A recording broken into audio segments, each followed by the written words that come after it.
Good morning. We begin the book of Vayikra, Leviticus. And the book begins with the first word, Vayikra, and God called to Moshe. And famously, the letter Aleph at the end of the word Vayikra is written in a small Aleph. Not only in your Chumash, but in every single Torah scroll. Why a small Aleph? So one famous answer is that when God told Moshe to record that God called Moshe, Moshe, being so humble, didn't want to write that he was called. So he made the Aleph miniature. But another beautiful answer is as follows.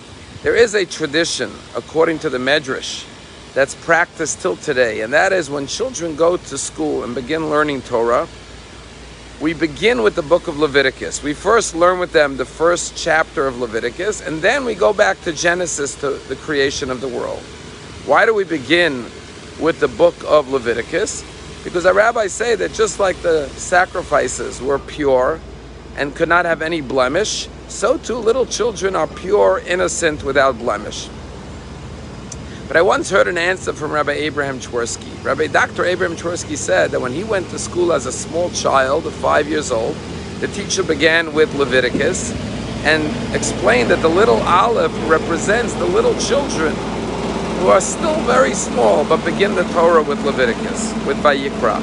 And the question is, why do we begin with children? Perhaps the message is as follows. Because Leviticus is all about sacrifices. We know that human nature is that we always think about ourselves. What do we want? What do we need? What are we entitled to? But the truth is that the secret of life is not about getting, but about giving.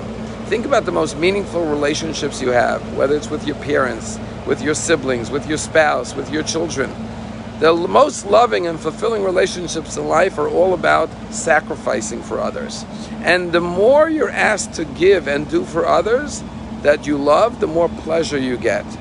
And so therefore, the Torah is teaching us to teach little children at a very young age, as they're beginning their life in school. Remember, the key to life is being willing to make sacrifices to the point where it doesn't even feel like a sacrifice, it feels like a joy. If you look at our society, it's all based on the Bill of Rights. Last night we had a Solomon leadership course, and it was about judgment, and we had a federal judge speak to the students. And she did an interesting exercise. She put up on the walls 10 different rights that we Americans have. And she said, imagine if aliens came down to Earth and said, we're taking away all your rights, you could only keep 3.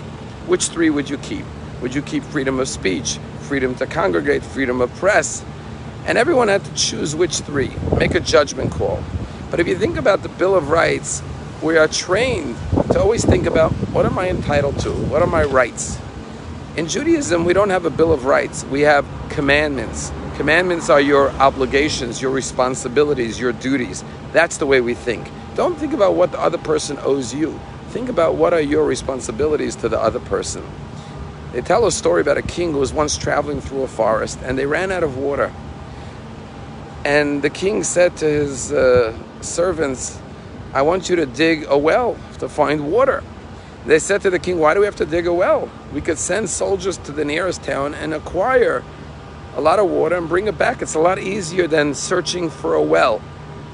And the king said to his servants, because if you go get water, I'll have plenty of water. But what about someone who will be traveling down this path through this desert in the future?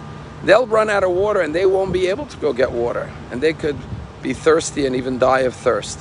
Dig a well so I'll have water. And at the same time, anyone who travels this path again will have plenty of water. That's the way we have to think. As Hillel said, if I am not for myself, who will be for me? We surely have to take care of ourselves. But at the same time, if I am only for myself, what am I? Don't just think about your entitlements. Think about your duties, your responsibility to others.